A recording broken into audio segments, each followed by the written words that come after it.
Olá, bem-vindos de volta às nossas aulas de Direito Administrativo aqui na Nova Concurso. Vamos falar agora sobre administração pública direta e indireta. Um tema que não é importante para a sua prova, não. Ele é essencial, tá? A administração pública indireta, esses conceitos, eles vão permear todo o estudo aí do direito administrativo. E aí, lembrando, né, que nós temos dois conceitos de administração pública, o conceito objetivo e o conceito subjetivo. Quando a gente fala de administração pública direta e indireta, eu estou usando o termo administração pública no sentido subjetivo. Eu estou me referindo às entidades, pessoas, órgãos que formam a administração pública, ok? Bom, aí só lembrar um conceito aí, que você já sabe, de descentralização e desconcentração. Só lembrando que eles vão ser importantes para nós entendermos o conceito de administração pública direta e indireta.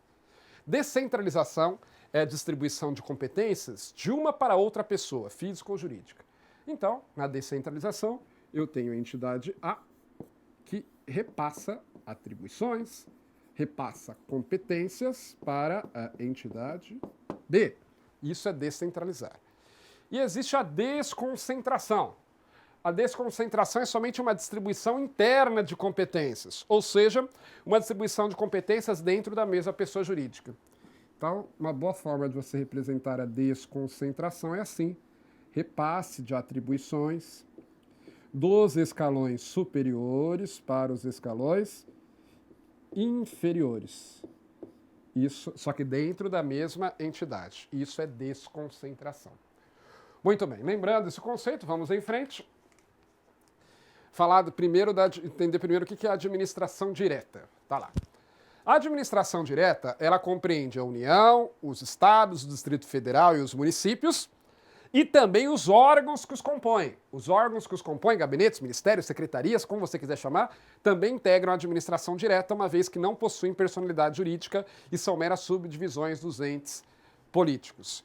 Bom, a administração direta, você vai guardar que está relacionada à desconcentração. A administração direta, ela pratica a desconcentração. Por quê?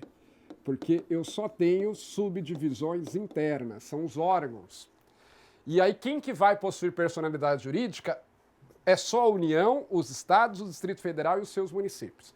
Então pensou a administração direta, associe a União, estados e municípios. E aí eles é que têm personalidade jurídica. Os seus órgãos internos não possuem essa personalidade. Eles não possuem existência distinta da administração direta. E aí nós vamos ver como que a administração direta ela está prevista, normalmente, as suas competências na Constituição Federal, e as leis é que vão criar os seus órgãos internos. Tá? Mas a administração direta, pensou em administração direta, você vai pensar em quê? União, estados e municípios. E por que tem esse nome administração direta?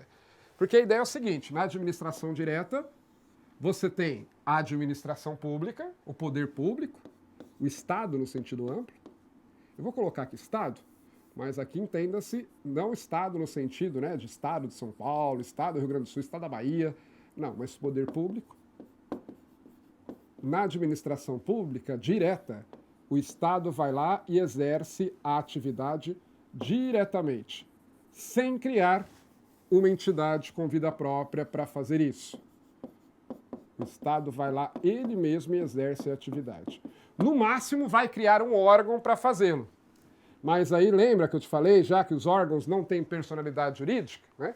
Então ele está fazendo isso diretamente. Ele não cria uma entidade para exercer aquela atividade. O Estado vai lá e exerce diretamente.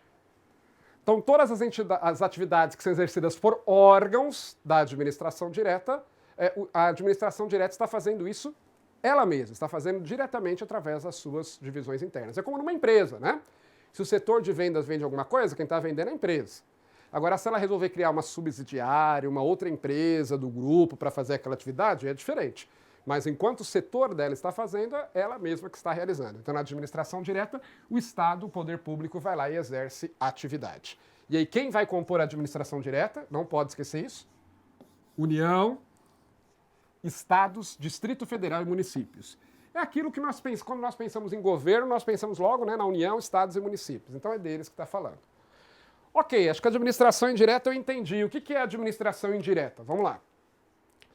Já a administração indireta, é formada por pessoas jurídicas que são criadas para a prestação de serviços públicos ou para exploração de atividades econômicas, com o objetivo de aumentar o grau de especialidade e eficiência da prestação do serviço público. Basicamente é o seguinte: na administração indireta, o Estado cria uma entidade com vida própria, com personalidade jurídica, e essa entidade é que vai exercer uma determinada atividade. Percebeu a diferença para a administração direta? Na administração direta, o Estado vai lá e exerce a atividade ele mesmo, né? Ou através de seus órgãos internos. Na administração indireta, o Estado cria uma entidade e essa entidade é que vai exercer a atividade. Você percebeu que tem intermediário aqui no meio? Essa é a administração indireta. Então, por exemplo, nós vamos ver exemplos de entidades de administração indireta, mas a Petrobras, o governo criou uma entidade para explorar petróleo, para refinar petróleo, vender combustíveis. Como ele criou uma entidade com vida própria, a Petrobras ela tem existência distinta da União, ela tem personalidade jurídica, então nós estamos diante da administração indireta. Da mesma forma, o governo resolveu criar uma entidade com vida própria para cuidar dos benefícios previdenciários, por exemplo, o INSS. O INSS foi uma entidade criada pela União para exercer uma atividade específica. Portanto, estamos diante de uma entidade da administração indireta, tá? Mas é simples assim, chama administração indireta, porque eu crio uma entidade, o Estado, né, cria uma entidade para exercer uma determinada atividade. O Estado não exerce aquela atividade diretamente. Ele faz por meio dessa entidade. E essa entidade ela vai ter, então, personalidade jurídica. Significa que ela vai ter uma existência distinta da do Estado que a criou. Então, no caso lá, o exemplo que eu dei da Petrobras. A Petrobras tem o patrimônio dela que não se confunde com o patrimônio da União. Ela foi criada pela União, mas não se confunde com o patrimônio da União. Tá? Assim como, se a empresa A cria a empresa B, a empresa A vai lá e é sócia da empresa B, cria uma empresa B da qual ela é sócia. A empresa A é uma coisa, a empresa B é outra. Ah, mas a empresa A é sócia da empresa B. Sócio não é empresa. São coisas diferentes. Então, da mesma forma, quando o governo criou a Petrobras como uma entidade da administração indireta e não como um órgão interno, ela passou a integrar a Petrobras à administração indireta porque essa entidade tem vida própria, tem personalidade jurídica. Da mesma forma, no caso do INSS, quando o governo criou o INSS, deu a ele personalidade jurídica própria, e aí então o INSS não se confunde a figura dele com a da União. O INSS tem o seu patrimônio próprio, tem os seus servidores próprios, que não são exatamente os da União. Existe aí uma separação, porque a entidade da administração indireta tem vida própria, tem personalidade jurídica e tem uma certa autonomia, justamente porque ela tem uma personalidade jurídica própria. Né? Então, assim como duas pessoas não têm os mesmos gostos, não podem ter o mesmo patrimônio, têm as suas diferenças, no caso da administração indireta também. Quando a União, Estado ou município cria uma entidade com personalidade jurídica, essa entidade passa a ter existência distinta e aí passa a compor a administração indireta porque vai ser criada para exercer uma atividade específica, tá? Nós vamos ver que podem ser criadas para prestação de serviços públicos ou para exploração de atividades econômicas. Isso vai ficar claro quando a gente for falar de autarquias, sociedades de economia mista, empresas públicas e por aí vai. Com o objetivo de aumentar o grau de especialidade e eficiência na prestação do serviço público. A entidade, para que você cria uma entidade da administração indireta? Porque veja que você vai ter um custo a mais, né? Para criar essa entidade, eu vou ter que dar um patrimônio próprio, um local para ela se instalar, vou ter que contratar pessoas para trabalharem nela. Eu tenho um custo quando eu crio uma entidade da administração indireta. Então, qual a vantagem de criar? Bom, primeiro que você tem uma especialização. Aquela entidade vai ser criada só para exercer aquela atividade. Porque a administração direta, ela tem um monte de coisas para cuidar. A União, Estados e municípios, eles cuidam de um monte de coisa. Eles têm que cuidar de educação, de saúde, de segurança pública, de investimentos, transportes, uma série de coisas. Eles não têm, normalmente, aquela história. Quem faz muita coisa acaba não fazendo nada, né, de uma forma muito eficiente. Então, por isso que eu costumo dizer que o Estado ele não é muito eficiente, justamente devido a uma série de atividades que ele tem que desempenhar. Quando ele cria uma entidade só para exercer uma ou algumas atividades, a chance dessa entidade ser eficiente é maior, porque ela só faz aquilo. Então, provavelmente, ela vai ser mais eficiente do que a administração direta, que é a chamada princípio da especialidade. E aí vai levar isso também à eficiência, né? Justamente porque só faz aquilo, tende a fazer com mais eficiência, ok? Muito bem. E aí, como eu coloquei aqui para vocês já, ó, essas entidades possuem existência desvinculada da União, Estado, Distrito Federal e municípios, não se confundindo com eles. E aí lembra que eu falei para você associar a administração direta à desconcentração, não é isso? Eu marquei lá, desconcentração no caso da administração direta. No caso da administração indireta, você vai associar a descentralização. Descentralização. Por quê? Porque é exatamente isso, ó. Lembra, o que é a descentralização? Você tem distribuição de competências de uma entidade para outra. E é isso que está fazendo. Quando o Estado cria uma entidade aqui, está passando para ele competências, atribuições para exercer aquela atividade. Isso é um típico caso de descentralização. Por isso que a administração indireta também é chamada de administração descentralizada. É a mesma coisa. Então, uma vez um aluno perguntou e falou, professor, o que é isso de administração descentralizada? Porque eu só aprendi administração direta e indireta. Descentralizada é o mesmo que indireta. Ok? Muito bem. Então, vimos, então, o que é administração direta, o que é administração indireta. Agora vamos ver quais entidades compõem a administração indireta. Porque as que compõem a administração direta, você já sabe, ó. Que compõem a administração direta são União, Estado, Distrito Federal e municípios. Agora, as que compõem a administração indireta são as autarquias, sociedades de economia mista, empresas públicas e fundações públicas. Eu vou até aqui abrir junto com você para a gente colocar aqui, ó, e entender bem isso. Eu gosto de fazer esses quadros aqui ao vivo, que é bom que você vai escrevendo junto comigo para você ir guardando. Então, a administração pública, ela vai se dividir em dois grandes ramos no Brasil. A administração direta. Isso aqui, se você quiser, tiver curiosidade, isso aqui está no decreto Lei 200 de 1967. Foi ele que criou os conceitos de administração direta e indireta no Brasil. Então, divide a administração pública em direta e administração pública indireta. E aí, quem que vai compor a administração direta? Você já sabe. União,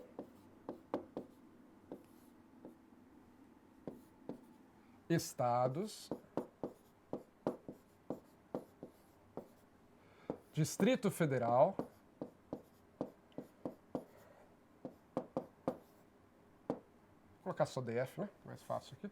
DF, Distrito Federal, e municípios. Essas entidades vão compor a administração direta.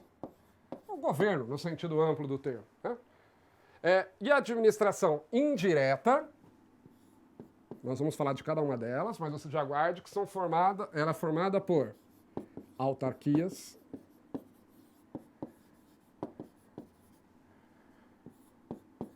sociedades de economia mista,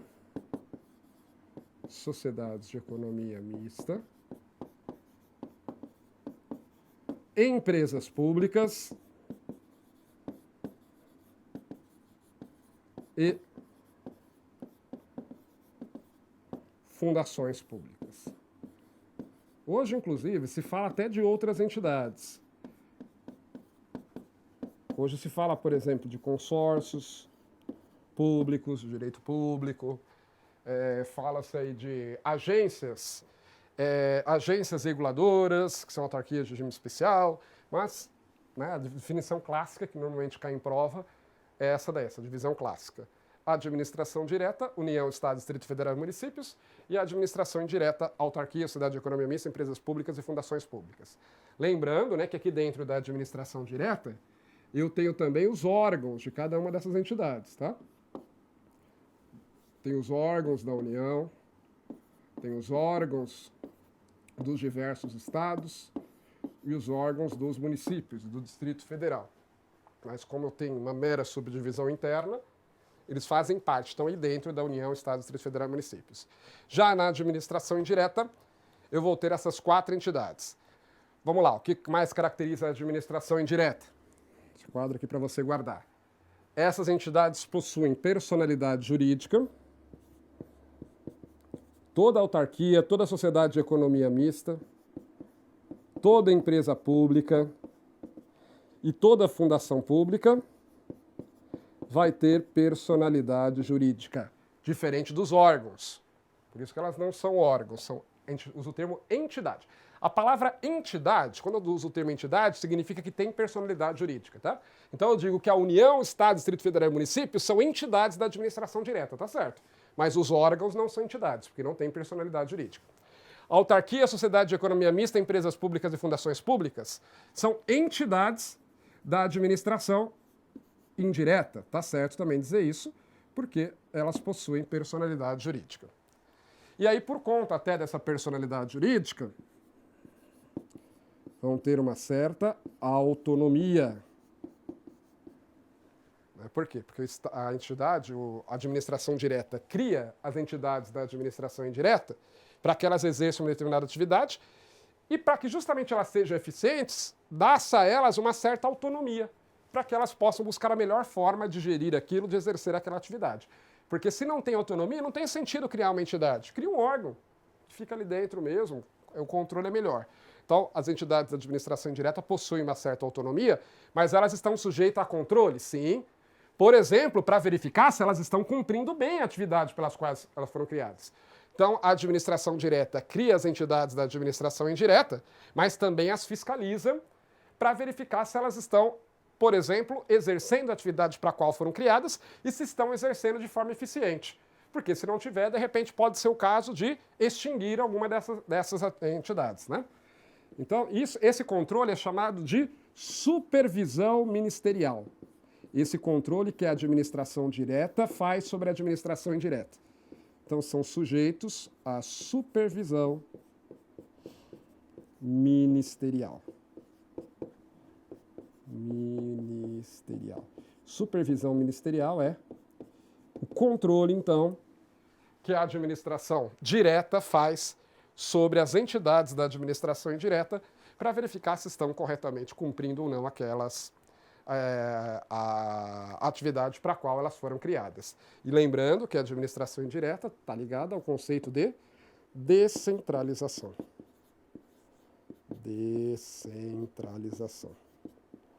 Já no caso, por isso que ela é chamada também de descentralizada. Já no caso da administração direta, o máximo que eu tenho é uma desconcentração, que é a criação dos órgãos. Os órgãos são criados por desconcentração da administração direta. Mas como eles não têm personalidade jurídica, como eles fazem parte do corpo da administração direta, eu não tenho descentralização, eu não tenho delegação de uma pessoa jurídica para outra. Ok? Então apresentei aí para vocês esse conceito importante de administração direta e administração indireta.